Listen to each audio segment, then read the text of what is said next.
Convido que você abra a sua Bíblia, por favor, no Evangelho de Marcos, capítulo 8.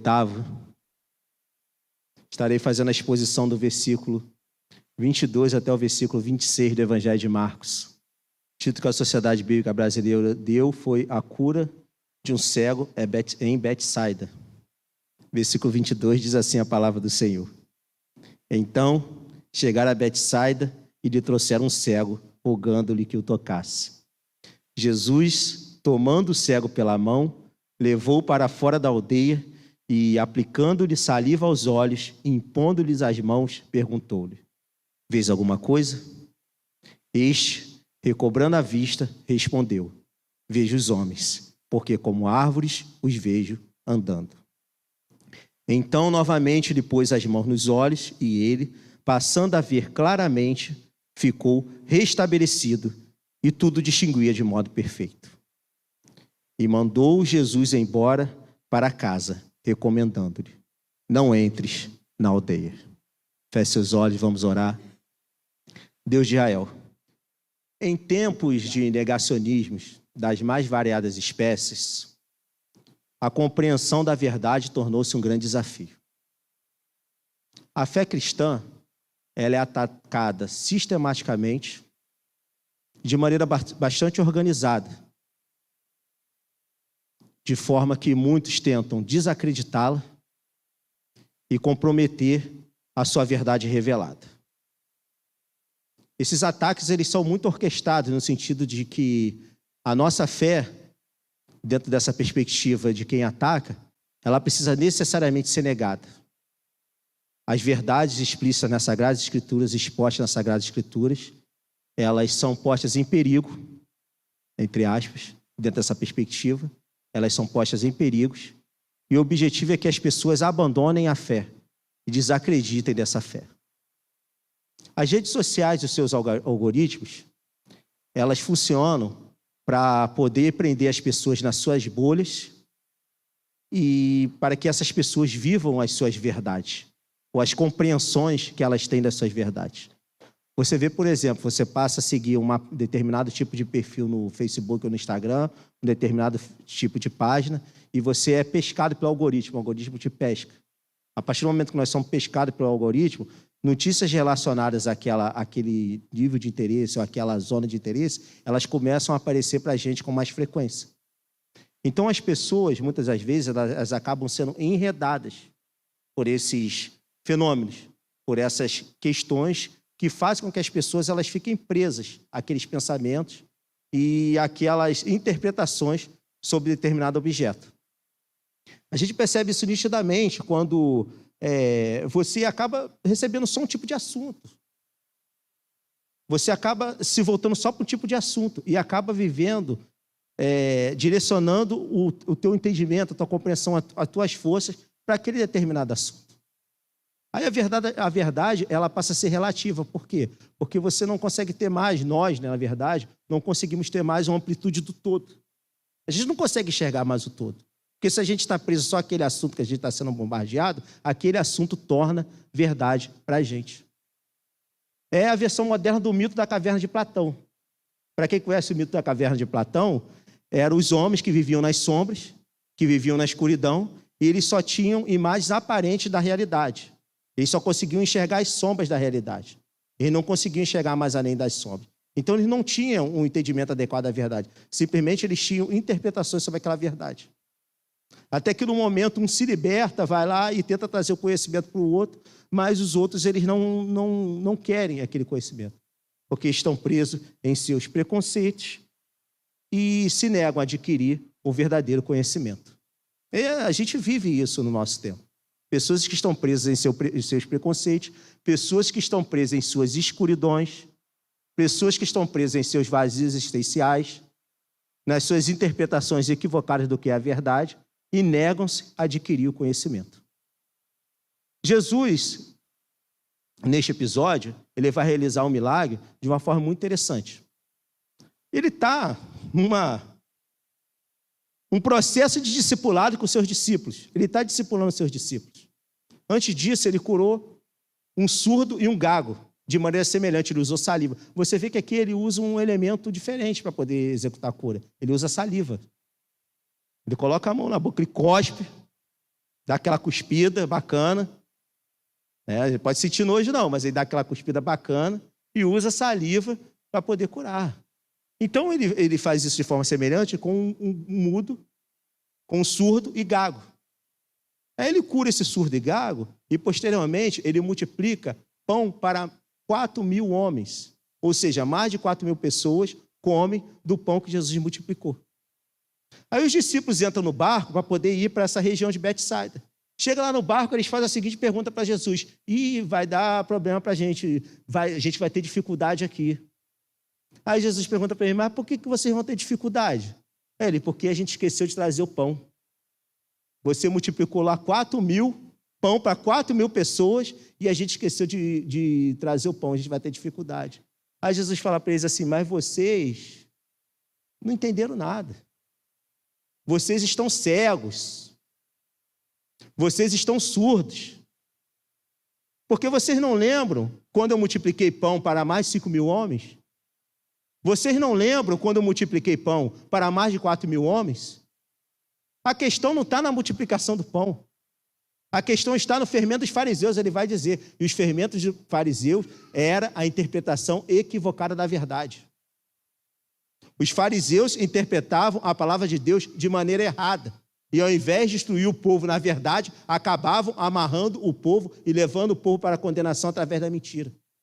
Aí Jesus vai dizer: o problema está no fermento dos fariseus. O problema não está no pão. Eu multiplico o pão a hora que eu quiser. A hora que eu quiser fazer, eu vou fazer, mas vocês estão cegos, vocês estão surdos, porque vocês não conseguem ouvir e vocês não conseguem enxergar. Jesus está nessa, vamos dizer assim, nesse embate, nesse enfrentamento santo, um enfrentamento santo com os seus discípulos. Ao chegar em Betsaida, ele se depara com este homem, este cego, que é apresentado para ele, para que ele pudesse ser curado. Ao chegar em Betsaida, ele se depara com este homem, com este cego, que se apresenta para ele para ser curado. Aí Jesus pensa assim: uma grande oportunidade de eu trazer uma lição valiosíssima. Olha só, Jesus não fazia as coisas sem nenhum sentido, tudo que ele fazia era com razão. Uma grande oportunidade de eu trazer uma lição valiosíssima. Este relato, ele está apenas explicitado no Evangelho de Marcos. É Marcos que vai escrever isso. A gente não encontra essa passagem em nenhum outro lugar na Bíblia que não seja no Evangelho de Marcos. E Marcos vai escrever o seu Evangelho baseado nas memórias de Pedro. Pedro, como testemunha ocular do ministério de Jesus, citará a Marcos as verdades que ele teve contato, os fatos, enfim, os eventos que ele presenciou, e Marcos vai relatar esses eventos e vai escrever o seu Evangelho. Aí Jesus, olhando para os seus discípulos, fala assim: eu hoje irei ensinar para eles algo maravilhoso. Este episódio servirá para eles, para que eles tenham instrução para a vida toda. Que Jesus hoje possa falar no meu e no teu coração, para nos ensinar maravilhosamente, marcar a nossa vida para toda a eternidade. Aí ele vai curar o cego. E ele faz essa cura de uma forma diferente. É a única cura que Jesus faz em 2 estágios. O que Jesus fazia? Toda vez que Jesus era curado, Jesus ia lá e curava. Pronto, acabou. Jesus ressuscitou Lázaro. Como é que Jesus ressuscitou Lázaro? Na palavra, falou assim: sai para fora, levanta, vem. Ressuscitou um morto. Jesus curou o paralítico. Seus pecados estão perdoados. Seja curado. Jesus foi lá e curou. Jesus curava de uma vez só. Aqui ele vai curar em 2 etapas. E ele faz essa encenação, ele faz esse movimento, ele dá essa instrução para os seus discípulos para poder ensinar uma verdade muito clara, tanto para ele quanto para nós. Que somente Jesus é capaz de fazer-nos enxergar a verdade plenamente. Uma das ambições dos seres humanos, uma das maiores incomodações dos seres humanos é ter o conhecimento da verdade. E hoje, pela graça e misericórdia de Deus, eu afirmo e assevero para você: quer conhecer a verdade? Renda-se a Cristo. Porque somente Ele é capaz de fazer-nos enxergar a verdade plenamente. Aí ele cura o cego. Quando ele termina de curar o cego, ele sai dali, se reúne com os seus discípulos e faz a pergunta: quem dizem aí por aí que eu sou? Alguns vão dizer: dizem que é João Batista. Outros dizem que é Elias. Outros dizem que é profeta, que são um dos profetas. E Pedro vai dizer: tu és o Cristo, o Filho do Deus vivo. Porque Pedro aprendeu aqui. Ele conseguiu enxergar realmente quem Jesus era. O meu objetivo nesta noite é que possamos, pela palavra de Deus, compreender as verdades necessárias para conhecermos a sua vontade e usufruirmos das suas bênçãos. Temos lições morais e espirituais valiosíssimas aqui. A primeira delas, que nós enxergamos a verdade plenamente em Cristo, porque Ele quer estabelecer intimidade conosco. Esse é o modus operandi de Jesus. Ele faz a gente enxergar a verdade onde a gente não consegue. Ele traz a solução para a nossa demanda, onde a gente não tem solução. Ele traz refrigério, traz orientação, traz compreensão adequada para resolvermos as nossas problemáticas existenciais quando a gente não tem condição. Por quê? Porque Ele procura estabelecer intimidade para conosco. Versículo 22. Então chegaram a Betsaida e lhe trouxeram um cego, rogando-lhe que o tocasse.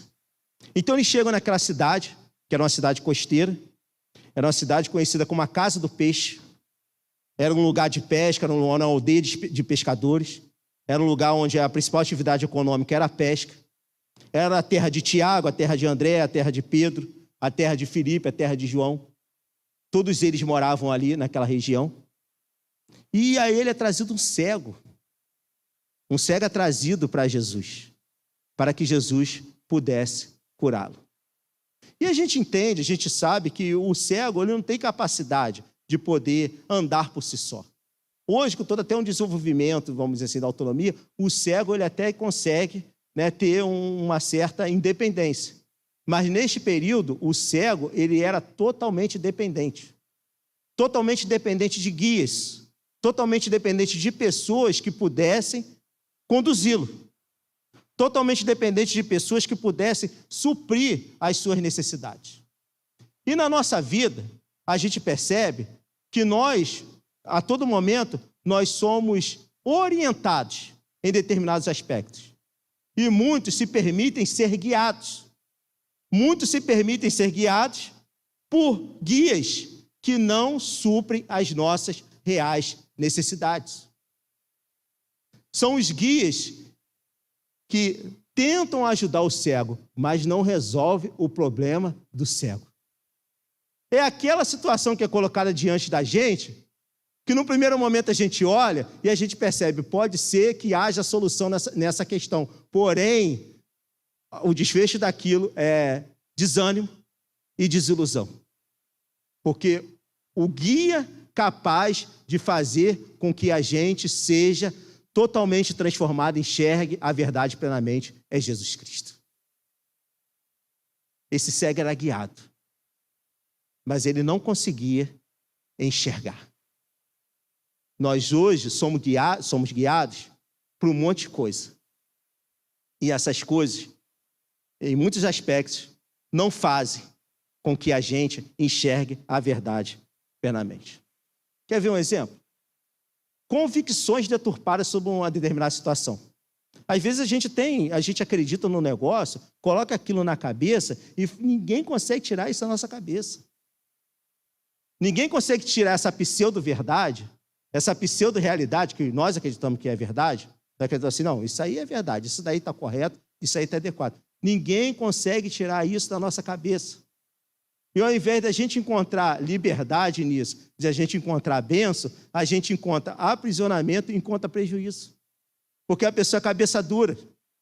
A pessoa fala assim, não, a minha verdade é essa, ponto, e acabou, eu não abro mão da minha verdade. É aquela chamada síndrome de Gabriela. Eu nasci assim, eu cresci assim, eu morri assim. Gabriela, né? É a música, né? É a síndrome de Gabriela. Eu nasci assim, eu cresci assim, eu vou ser sempre assim, Gabriela. Relacionamentos nocivos, pessoas que estão presas a relacionamentos nocivos. Pessoas que estão presas a relacionamentos, a amizades, que ao invés de impulsionar a gente, levar a gente para frente, acaba refreando a gente. Aí você confia naquele relacionamento, você confia naquela amizade, você confia naquela pessoa. Mas ao invés daquela pessoa somar contigo, aquela pessoa te joga para baixo. Ao invés daquela pessoa ajudar você a ser liberto, ela conduz você para o caminho do aprisionamento. Relacionamentos nocivos são guias. São pessoas que você confia. Fala assim, não, eu confio em fulano, eu confio ali naquela determinada situação, eu confio naquele determinado aspecto. Mas essa confiança, ao invés de trazer para a gente bênção, acaba trazendo para a gente maldição e prejuízo. Pessoas que permitem-se ser influenciadas de maneira enganosa. Quem que a gente está deixando influenciar a gente na internet? Quem que a gente está seguindo na internet, gente? Quais são os podcasts que nós estamos ouvindo? Quais são os experts do YouTube que nós estamos acompanhando, que nós estamos seguindo? O que essa pessoa está ensinando para a gente? O que essa pessoa está ensinando para os teus filhos? De que maneira essas pessoas estão sendo instruídas? Essas pessoas estão sendo instruídas no caminho da verdade ou no caminho da mentira? O que a gente está aprendendo? Qual é a forma de ensinamento que está sendo? O que esse guia está trazendo para a gente de maneira consistente? O que as nossas leituras, os nossos desenvolvimentos para poder adquirir conhecimento está agregando para a gente? Será que está agregando fé? Será que está agregando confiança? Será que está agregando autoestima? Ou está agregando depressão? Ou está agregando ceticismo? Ou está agregando negação daquilo que é bom, daquilo que é agradável e daquilo que é maravilhoso para a gente? São os guias que acabam procurando nos influenciar, mas ao invés de trazer a solução, nos mantém na escuridão. Porém, eu tenho uma esperança para você nessa noite. Com Jesus Cristo, as coisas são feitas de maneira diferente, porque Jesus, ele trata na intimidade. Versículo 23. Jesus, tomando o cego pela mão, levou para fora da aldeia. Aplicando-lhe saliva aos olhos, impôs-lhe as mãos, perguntou-lhes: vês alguma coisa? Então o que Jesus faz? Jesus separa ele da multidão, separa ele daqueles que poderiam influenciá-lo, separa ele daquilo que poderia distraí-lo e fala assim, ó, agora é entre mim e você. Agora é entre nós dois. Agora vai ser na minha intimidade. Jesus nos chama hoje para termos intimidade com Ele. A situação está difícil? A situação complicada? Jesus fala assim, ó, estou tirando você daqui agora, vem aqui, ó, comigo que agora eu quero tratar com você é na intimidade. Eu quero tratar na intimidade. Mesmo que eu tenha que cuspir na minha mão e passar cuspe na tua cara. Vai ter nojinho? Vai ter repulsa? Vai confiar? Vai ter esperança? Jesus nos chama para nos tratar na intimidade. Esse é o modo operante que ele usou com esse cego para poder curá-lo. Estabelecendo intimidade com ele. E como que a gente estabelece intimidade com Jesus? Como que a gente estabelece intimidade com o nosso Criador? Como que você tem intimidade com alguém? Como que eu e você, a gente desenvolve intimidade com alguém? Qual é a forma de desenvolver intimidade? Conversando, não é isso? Conhecendo, procurando, interessando. E qual é a forma que a gente tem de estabelecer intimidade com Jesus? Gastando tempo com oração. Colocando o nosso joelho no chão e procurando resposta a Deus. Irmãos, eu afirmo para você, com toda a fé, alegria e felicidade, Jesus responde às orações. Você coloca o teu joelho no chão, pede a Deus uma direção, pede a Deus uma resposta, e Ele responde. Ele responde. Você fala assim, Deus, eu não consigo, me dá a direção. Jesus vai lá por graça, misericórdia e bondade e nos dá a direção. Porque ele não é um Deus que está lá no alto olhando a gente de maneira diferente. Ele quer ter intimidade conosco. Ele quer estabelecer intimidade com a nossa vida. Intimidade para gastarmos tempo de reflexão. E quando você procura conhecer alguém, você conversa com alguém.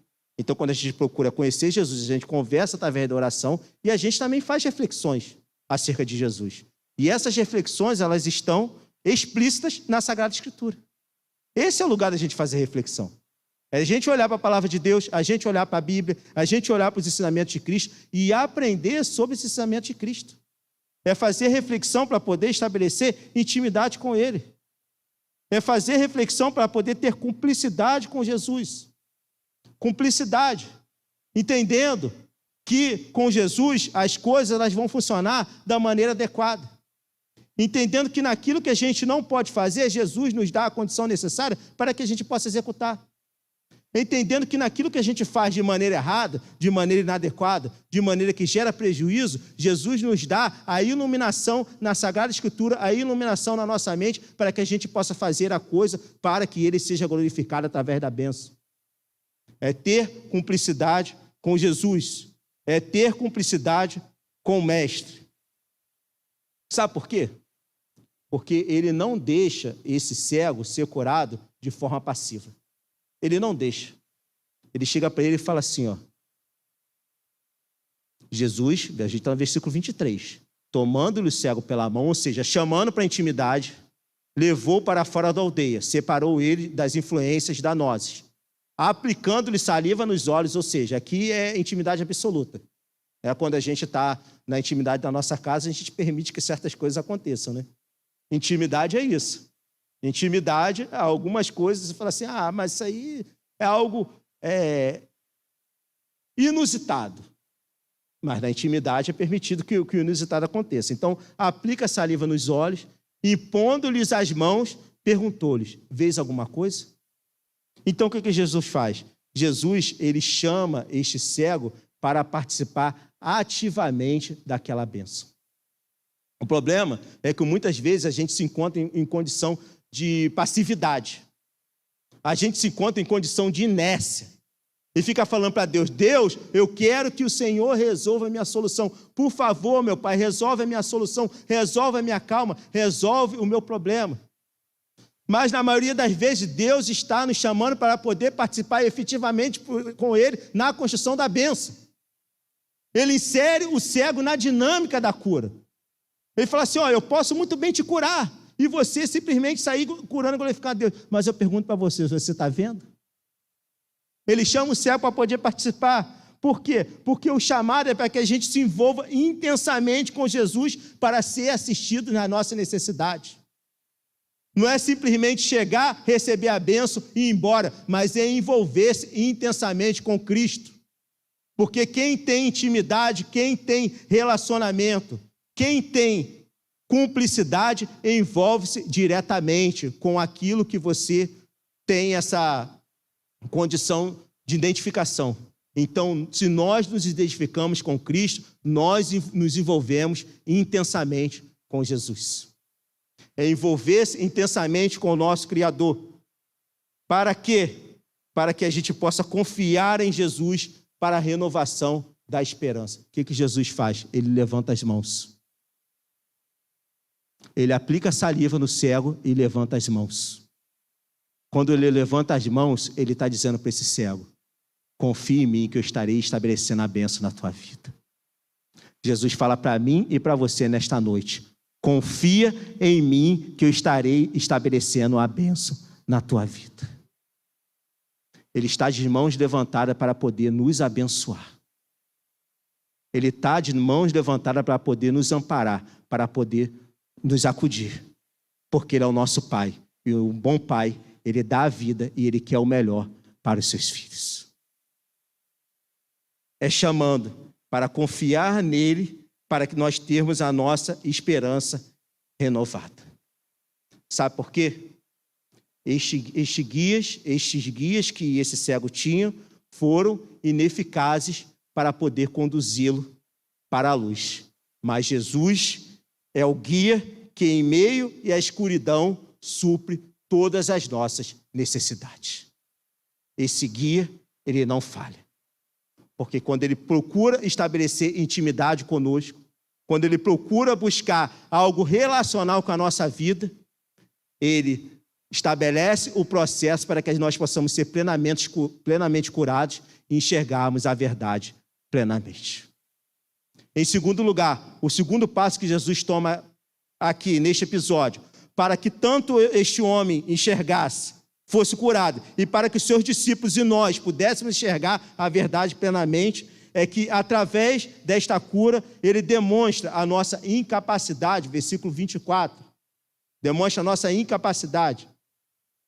Vai dizer assim a narrativa: este, recobrando a vista, respondeu: vejo os homens, porque como árvore os vejo andando. Olha que coisa inusitada. Ele está vendo, mas ele está vendo ou não está vendo? Ele está vendo, só que ele não está vendo de forma plena. Ele está vendo de forma deturpada. Ele está vendo de forma distorcida. Ele está falando: eu estou enxergando, mas eu vejo os homens como árvores. Já parou num lugar onde tem muita árvore? E você já parou para observar o balançar dessas árvores? Como as árvores balançam num lugar onde tem muita árvore? Você consegue distinguir naquele lugar qual é a espécie de uma árvore e qual é a espécie de outra? Você consegue distinguir isso com facilidade? Na nossa cabeça tudo é o quê? Tudo é árvore. A gente está olhando as árvores e na nossa cabeça tudo é árvore. Porque nós não temos a capacidade de distinção daquilo que realmente é cada espécie, daquilo que cada espécie representa. Quando este homem, ele vê as pessoas como árvore, ele vê os seres humanos não como realmente eles são, mas com a aparência daquilo que eles poderiam ser, ele vê como árvores flutuando, ele está tipificando a nossa condição pecadora. Porque nós, como pecadores caídos, nós não conseguimos, enxergar as verdades como realmente elas são. Jesus criou o homem de forma perfeita.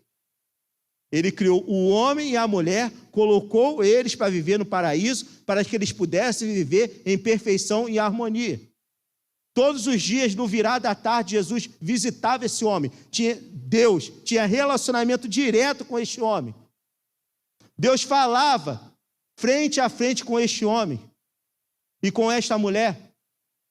Deus tinha relacionamento intenso, relacionamento completo, relacionamento pleno com estes indivíduos. Mas eles resolveram dar as costas para Deus. Eles resolveram ouvir a serpente. A serpente colocou em suspeita a palavra de Deus. O diabo, em forma de serpente, virou para este homem e para esta mulher e falou assim: Deus falou para vocês não fazer isso? É certo que Deus falou? Será que Deus falou isso mesmo? Colocou em suspeição a palavra de Deus. A partir do momento que aquele homem e aquela mulher não confiaram mais em Deus, eles jogaram a humanidade na desgraça.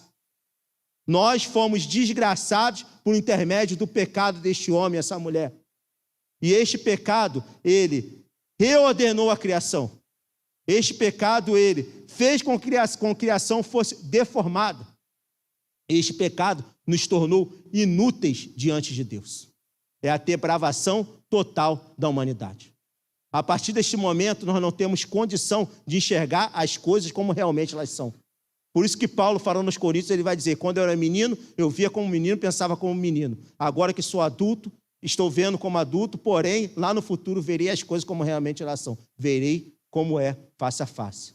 O pecado, ele fez com que a nossa visão da realidade fosse distorcida, fosse alterada, fosse danificada, para que nós não pudéssemos enxergar a verdade plenamente.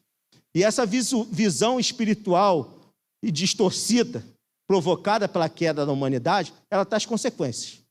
Ela traz consequências para os homens. Uma dessas consequências, porque a partir do momento que o pecado entrou na humanidade, esse pecado, ele estragou a criação, ele fez com que a criação se tornasse inútil e ele trouxe consequências nocivas para a criação. Então, às vezes, eu vejo muitas pessoas depositando as suas esperanças em instrumentos que são falhos. Falando assim, esse determinado instrumento, esse determinado espectro vai trazer um benefício, vai trazer um melhoramento, vai resolver um problema. Gente, os problemas que nós temos como seres humanos estão relacionados ao pecado. O que tem que ser tratado na sociedade é o pecado, porque quando o pecado é tratado na sociedade, a sociedade prospera, a sociedade cresce e as pessoas são abençoadas. Então a gente precisa tratar do pecado, porque o pecado ele provoca individualismo nas pessoas. O pecado nos torna individualistas. Nós fomos criados para sermos relacionais, para sermos participantes de uma criação onde essa criação estava toda ela ordenada de maneira plena, onde todos funcionavam de uma maneira onde a eficácia no bom funcionamento daquele lugar se estabelecia. Mas quando o pecado veio e desordenou, nós nos tornamos seres individualistas. Nós deixamos de pensar no outro.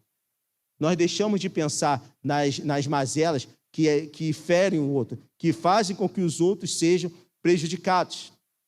Nós nos tornamos seres materialistas, é uma consequência do pecado também. Nós nos tornamos seres materialistas. Pessoas que valorizam mais as coisas do que os indivíduos.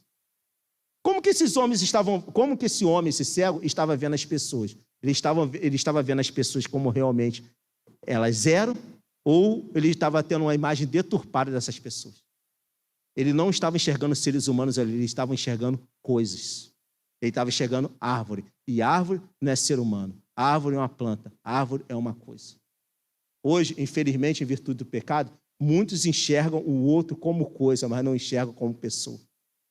Não enxergam como alguém que faz parte do nosso sistema de convivência e que precisa ser assistido por nós para que Deus possa ser glorificado. Precisa ser acudido com nós para que a igreja possa cumprir o seu papel de maneira plena e de maneira eficaz. E esse pecado gera insensibilidade. Torna as pessoas insensíveis. Torna as pessoas distantes uma das outras. E esse distanciamento, essa insensibilidade gera problemas sociais gravíssimos. No Salmo 14, no versículo 2 e no versículo 3, o salmista vai dizer o seguinte: do céu, olha o Senhor para os filhos dos homens para ver se há quem entenda, se há quem busca a Deus. Todos se extraviaram e juntamente se corromperam. Não há quem faça o bem, não há nenhum sequer. A gente precisa ter uma noção muito clara da nossa condição como pecador decaído. A gente precisa ter uma noção muito clara. A gente precisa que a nossa incapacidade seja demonstrada de maneira plena, para que nós possamos nos apropriar do elemento, do remédio adequado para poder receber a cura. E como que a gente se apropria disso? Em primeiro lugar, reconhecendo que somos incapazes de produzir o que é agradável a Deus por nós mesmos. Primeira coisa, reconhecendo a nossa incapacidade. Este homem, ele estava vendo as coisas de forma deturpada. Ele não conseguia ver as coisas de forma plena. É reconhecer que por nós mesmos, nós não conseguimos ver as coisas como realmente elas são. Nós sempre veremos de forma deturpada. Nós sempre veremos de forma que não seja a forma mais adequada possível. Reconhecer que sem a graça e a misericórdia de Deus, nós não podemos nos livrar da condenação, da escuridão e da entrega total à perdição. Reconhecer que para podermos receber a bênção de Deus, nós precisamos entender que nós, por nós mesmos, não conseguimos. E através desse conhecimento, a gente procura se libertar dos elementos que distorcem a nossa visão sobre a realidade. O que está distorcendo a nossa realidade? O que está impedindo de você alcançar aquela bênção que você pede a Deus todo dia? O que está impedindo? Qual é o elemento que se coloca entre você e Deus para poder fazer com que você seja impedido de receber a cura, de receber aquilo que Deus tem reservado para você. É identificar esses elementos, identificar as árvores como elas realmente são, deturpações da realidade, para poder receber de Deus a bênção que Deus quer providenciar na nossa vida. E, fazendo isso, a gente busca sabedoria para tomarmos decisões que sejam assertivas e agradáveis a Ele. Aí você começa a buscar sabedoria. Quando eu reconheço, quando a minha incapacidade é demonstrada, quando Jesus chega para mim e fala assim, gente, eu estou falando assim de mim, tá? Jesus chega para mim e fala assim, cara, você falhou. Você está errado.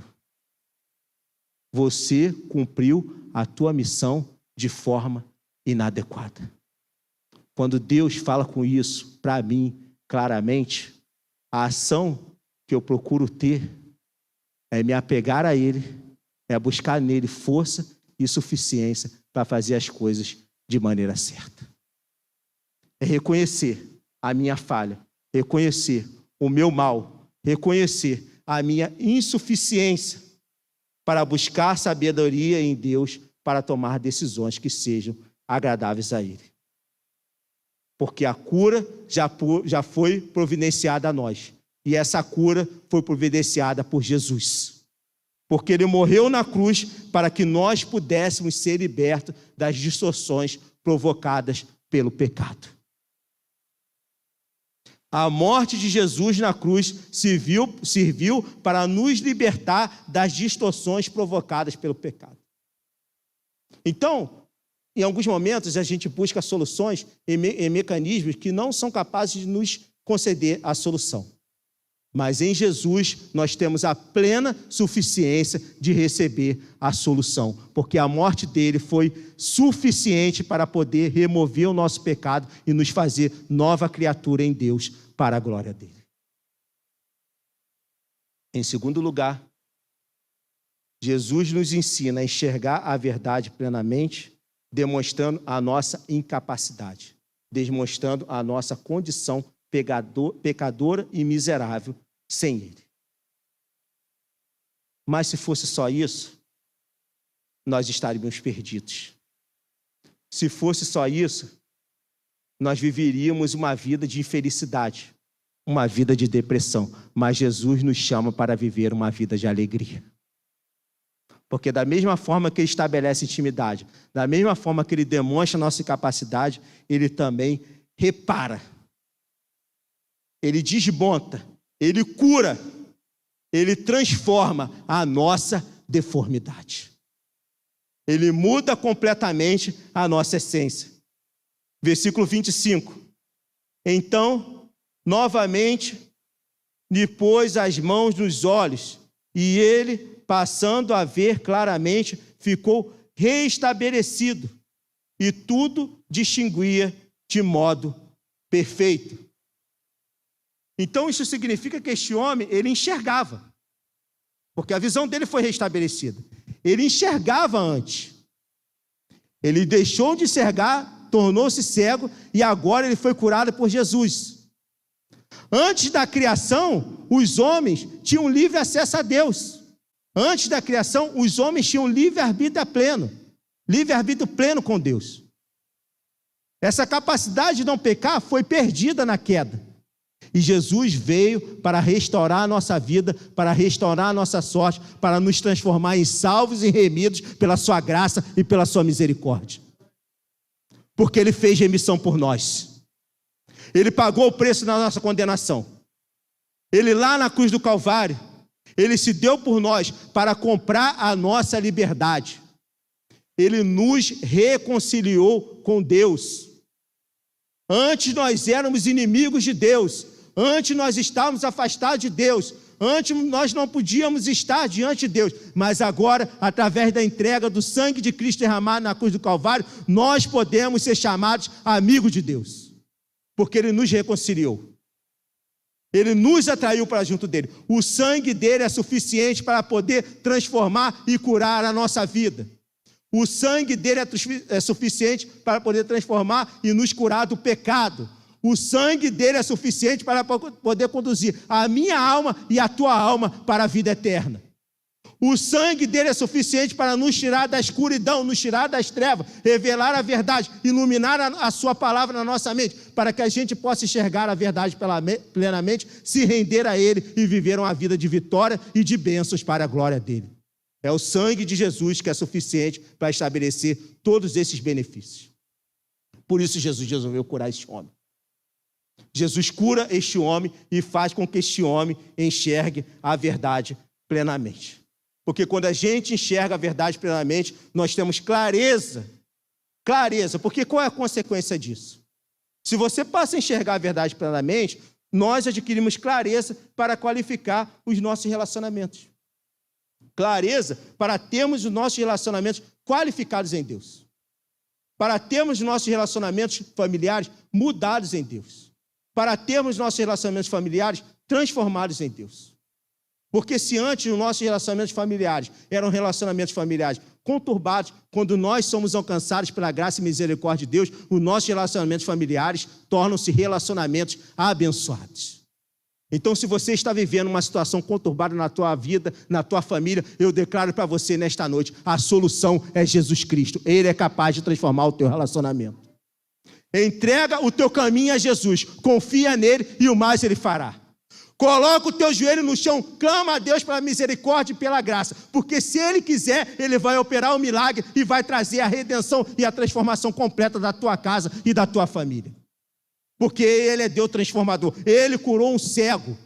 Ele curou um cego para Ele trazer a bênção para a minha e para a tua casa. Ele pode fazer no momento que Ele quer, da maneira que Ele quer, para que Ele possa ser glorificado no nosso meio. E essa mudança, essa reparação da deformidade nos deixa um convite para que a gente possa se submeter integralmente a Jesus para ter a nossa vida restaurada. É se submeter integralmente a Cristo. É falar assim, olha só, não dá mais não. Eu já procurei tudo quanto é lugar. Eu já estou cansado, eu já estou desesperado. Eu já me vali de um monte de guia. Eu já fui em muitos lugares, sabe? Eu já fui em muitos lugares, já consultei muitas fontes. Nenhuma dessas fontes trouxe a solução que eu estava procurando fazer.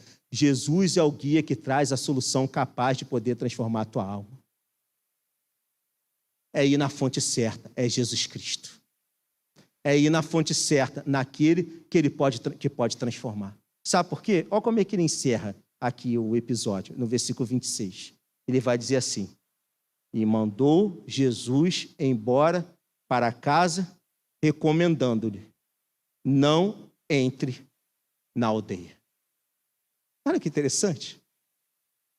Aquele homem estava dentro da aldeia e foi levado pelos seus guias.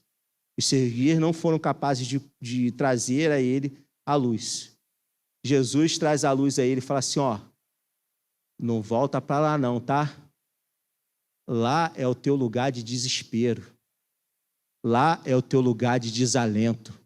Lá é o teu lugar de cegueira.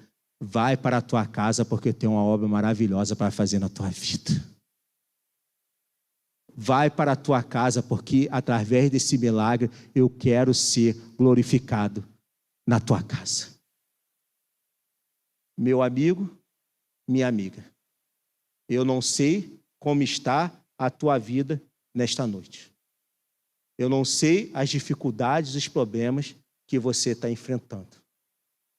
Mas eu sei que Jesus chama você para poder te curar, para poder estabelecer intimidade contigo, para poder mostrar a verdade plenamente a você, para poder reparar aquilo que Ele quer reparar, para que você seja uma bênção na tua casa, para que o evangelho dele seja pregado na tua casa, para que você deixe de ser taxado como incapaz, deixe de ser taxado como fracassado e seja reconhecido como vencedor. Mas não como vencedor no mundo, mas como vencedor em Cristo Jesus. Porque Ele nos revela a verdade, estabelecendo as condições necessárias para nos entregarmos a eles e sermos completamente sarados. Este é o chamado de Jesus para mim e para você nesta noite. Que nós venhamos nos libertar daquilo que impede da gente enxergar a verdade plenamente. Porque Ele quer se revelar a mim e a você na intimidade, para poder tratar os nossos problemas e trazer a solução adequada para a glória dele. Feche seus olhos, vamos orar em nome do Senhor Jesus Cristo.